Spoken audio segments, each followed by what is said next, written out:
আর বাজার থেকে কিনে নয়, বাসায় তৈরি করে ফেলুন কর্নফ্লাওয়ার। হ্যালো এভরিওয়ান, আসসালামু আলাইকুম। কেমন আছেন? আশা করি অনেক ভালো আছেন। আলহামদুলিল্লাহ আমি অনেক ভালো আছি।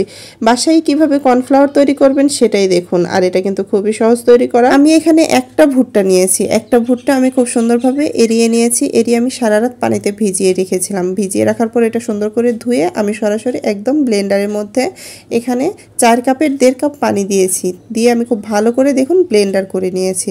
ব্লেন্ডার কিন্তু খুবই মিহিভাবে ব্লেন্ডারটা করে নিতে হবে। দেখতেই পাচ্ছেন কতটা স্মুথভাবে আমি ব্লেন্ড করে নিয়েছি। এবার কিন্তু আমি ছাকনা দিয়ে সেকে নিব।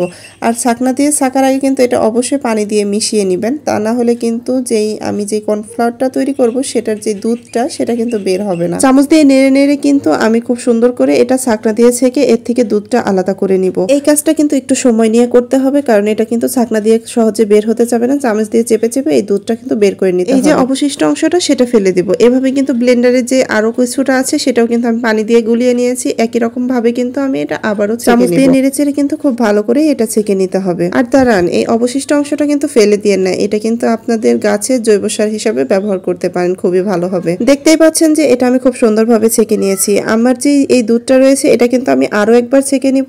আর সেজন্য আলাদা একটি বাটির মধ্যে পাতলা একটা ন্যাকড়া নিয়েছি। ন্যাকড়ার মধ্যে কিন্তু এটা আবারও সুন্দর করে ছেঁকে নিব। এই ছাকাটা কিন্তু একটু সাবধানের সহিত ছেঁকে নিতে হবে, তা না হলে কিন্তু এটা আবারও পড়ে যেতে পারে, কারণ এর ভিতরেও কিন্তু যে অবশিষ্ট অংশটা সেটা কিন্তু থেকে যাবে।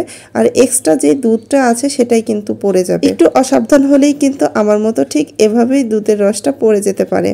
একটু দাঁড়ান, আমি এটাকে দুধ বলছি কারণ কি জানেন, এটা কিন্তু অনেকটা দুধের মতোই দেখতে। হাত দিয়ে চেপে চেপে কিন্তু খুব সুন্দরভাবে আমি এটা চিপে নিচ্ছি।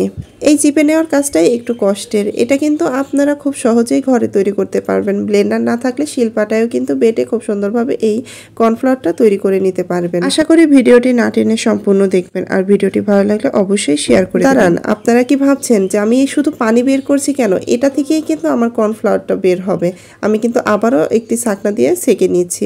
এই যে অবশিষ্ট আছে সেটা কিন্তু আমি ফেলে দেব। এটা কিন্তু আমাদের কোনো প্রয়োজন নেই। ওই পানিটাই কিন্তু আমার প্রয়োজন। এই যে পানিটা দেখতে পাচ্ছেন এটা কিন্তু আমি 1 ঘন্টার জন্য রেখে দেব।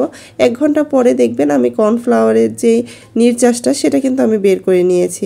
এই যে দেখতে পাচ্ছেন এটাই কিন্তু আমাদের মূল কর্নফ্লাওয়ার। উপর থেকে কিন্তু আমি পানিটা ফেলে দিয়েছি, আর নিচে যেই কর্নফ্লাওয়ারটা সেটা কিন্তু খুব সুন্দরভাবে জমেছিল। এই যে দেখতে পাচ্ছেন এটাই হচ্ছে আসল কর্নফ্লাওয়ার। এটা কিন্তু আমি রোদ্রে দিয়ে খুব ভালো করে শুকিয়ে নিব। দেখতেই পাচ্ছেন খুব সুন্দর করে আমি এটা রোদ্রে দিয়ে শুকিয়ে নিয়েছি। এবার কিন্তু এটা প্লেট থেকে উঠিয়ে আমি একদম সরাসরি ব্লেন্ডারে জারে নিয়ে নিব। আর খুব সুন্দর করে আমি ব্লেন্ড করে নিব। আর ব্লেন্ড করা হয়ে গেলেই কিন্তু আমার কর্নফ্লাওয়ার একদমই রেডি।